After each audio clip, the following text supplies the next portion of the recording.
శ్రీరాఘవం దశరథాత్మజమప్రమేయం సీతాపతిం రఘుకులాన్వయరత్నదీపం ఆజానుబాహుం అరవిందదళాయదాక్షం రామం భజే శ్యామలం కోమలం ఆంజనేయమదిపాటలానం కాంచనాద్రికమనీయ విగ్రహం పారిజాతధర్మూలవాసినం భావయామి కౌమానందనం మనోజవం మారుతతుల్యవేగం జితేంద్రియం బుద్ధిమతాం వరిష్టం వదాత్మజం వానరయూధముఖ్యం శ్రీరామదూతం శిరసా నమామి రామయ్యదూతం మనసస్మరామి ఎత్ర ఎత్ర రఘునాథకీర్తనం తత్ర తత్ర కృతమస్తకాంజలిం బాష్పభారి పరిపూర్ణలోచనం మారుతి నమత రాక్షసాంతకం. సదస్య వర్గ కార్యకర్తలందరికీ పెద్దలందరికీ రెండో రోజు రామాయణం కాలాంశంలో ప్రారంభిస్తూ నిన్న స్వామివారి జననం, అట్లాగే విశ్వామిత్రుడు వచ్చి దశరథ మహారాజును కోరడం, ఆయన వెంబడి ఈయన వెళ్ళటానికి దశరథ మహారాజు ఒప్పుకోవటం, అక్కడికి వెళ్ళిన తర్వాత మనం ఆయన్ని లేపటం, కౌసల్య సుప్రజారామ అనేటువంటి అక్కడ వరకు ఆయన అర్ఘ్య ప్రదానాలు ఇస్తారు స్వామివారు.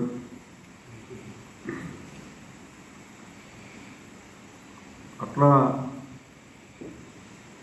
విధేయతలు ఒలుగుతూ విశ్వామిత్ర మహర్షికి పాదాభివందనం చేసినటువంటి రామలక్ష్మణులు ఇద్దరు కూడా వినయానికి ప్రతిరూపంగా, ధర్మానికి ప్రతిరూపంగా ఎవరికి కనబడుతున్నారంటే సాక్షాత్తు సర్వ విద్యా పారంగతుడైనటువంటి విశ్వామిత్రుడు వారిలో చూస్తున్నారన్నమాట.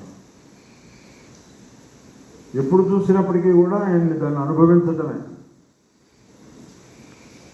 ఏదో వాళ్ళ మీద మనుషులుగా చూడటం కాదు, వాళ్ళు సాక్షాత్తు భగవత్ స్వరూపులుగా వారికి తెలుసు కాబట్టి వారు నవ్వినా, కూర్చున్నా, పడుకున్నా, నుంచున్నా, మరే పని చేస్తున్నప్పటికీ కూడా వారిని తదేక దృష్టితో అట్లా చూడటమే. అలా వెళుతున్నటువంటి సమయంలో ఇంకా బయలుదేరి వెళ్ళాలి, మధ్య విశ్రాంతి అయిపోయింది. బయలుదేరి వెళ్ళే సమయంలో రామలక్ష్మణులతో కలిసి విశ్వామిత్రుడు ఒక నదిని సమీపించారు. మనస్సు చేత ఏర్పడ్డదండి.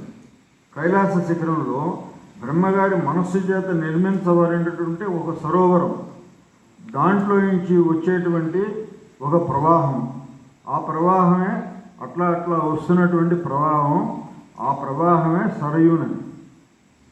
ఆ సరయూ నదిలో మరి ప్రవహించే నీటి ప్రవాహంలో బిందు సరస్సు వల్లే పుట్టింది కాబట్టి దాన్ని సరయూ అన్నారు. ఆ సరయూ నది యొక్క దాంట్లోకి ప్రవేశించి దాటాలి కదా, దాటాలంటే ఏదన్నా పడవ ఎక్కాలి. దృష్టి మాత్రంగా కూడా దాటవచ్చు వారు, కానీ మానవావతారం ఎత్తినటువంటి కారణంగా, ధర్మదేవత యొక్క రూపంగా ఆయన ఉద్భవించినటువంటి కారణంగా ఆయన పడవని ఆధారం చేసుకొని పడవ ఎక్కారు. విశ్వామిత్రుడు పడవలో ఏదో చూపించాలి, ఆయన విషయాన్ని ఆయన ద్వారా మనకు తెలియజేయాలి. వాళ్ళిద్దరికీ ముగ్గురికి తెలియదని కాదు, ఆ విషయాన్ని మనకు కూడా తెలియజేయాలని. మధ్యలో ఏదో ఒక ధ్వని వచ్చింది. ఆ ధ్వని వచ్చేటప్పటికి ఆ సరయూ నదిలో ప్రవహిస్తున్నటువంటి సరయూ నదిలో ఈ ధ్వని ఏమిటి? చాలా విపరీతమైనటువంటి ధ్వని, పవిత్రమైనటువంటి ఒక ధ్వని, అది సర్వవేద భూషితమైనటువంటి ధ్వని, ఓంకార నాదంతో కూడినటువంటి ధ్వని. ఎక్కడి నుంచి వస్తుంది ఇది అని చెప్పి విశ్వామిత్రుల వారిని అడిగారు రామచంద్ర ప్రభు. అప్పుడు చెప్తారనమాట, ఈ పుణ్యనది ప్రవాహం ఎక్కడి నుంచి వచ్చిందంటే బ్రహ్మ ద్వారా సృష్టించబడి అక్కడెక్కడి నుంచో వచ్చింది. కాబట్టి మీ వంటి వారికే ఆ ధ్వని వినపడుతుందండి. కాబట్టి మీరు అది గ్రహించగలిగారు. మీరు సాక్షాత్తు మీరు పరమేశ్వర స్వరూపమే, సాక్షాత్తు భగవత్ స్వరూపమే మీరని చెప్పి విశ్వామిత్రుడు స్తుతిస్తాడు. మరి మనస్సు చేత ఏర్పాటు పడ్డది అది సరైనది. దాంట్లో నుంచి వారు అక్కడి నుంచి ప్రయాణం చేస్తూ అరణ్యం చూశారండి. చాలా గంభీరంగా ఉంది అరణ్యం. అరణ్యం ఎట్లా ఉంటుందంటే చీమలు కూడా మనకు కనపడినటువంటి కారడవి. అట్లాంటి కారడవిలోకి వీళ్ళు ప్రయాణం చేయడానికి అక్కడికి బయలుదేరారు. అట్లా బయలుదేరుతూ మరి అనేకమైనటువంటి ప్రసిద్ధమైనటువంటి అన్నీ కూడా చూస్తున్నారు అక్కడ. అప్పుడు ఒక పెద్ద పెద్ద అరుపులతోటి ఒక ధ్వని వచ్చింది అక్కడ. ఉత్తరాసుడు అనేటువంటి వాడిని ఒకసారి ఇంద్రుడు సంహరిస్తాడు ఏదో కారణం చేత. అది వాడిని అక్కడ భార్య తాటకి, దాని పేరే తాటకి, ఆవిడ అగస్త్యుని శాపం వలన రాక్షసి జన్మ తీసుకుంటుంది. రాక్షసి జన్మ తీసుకోవటం అంటే రూపం మారదండి. రాక్షస జన్మ అంటే వాళ్ళకేమో పెద్ద కూరలు, పెద్ద పెద్ద బలిష్టమైనటువంటి శరీరాలు, గోళ్ళు ఇవన్నీ ఉండవు వాళ్ళకి సినిమాల్లో చూపించేట్టుగా. మామూలుగా మనకు మళ్ళీనే ఉంటారు వాళ్ళు కూడా. కానీ వాళ్ళు చేసే చేష్టలు ఎట్లా ఉంటాయంటే చాలా వికృతమైన చేష్టలు ఉంటాయి. మన మధ్యలో కూడా ఉంటారు వాళ్ళు.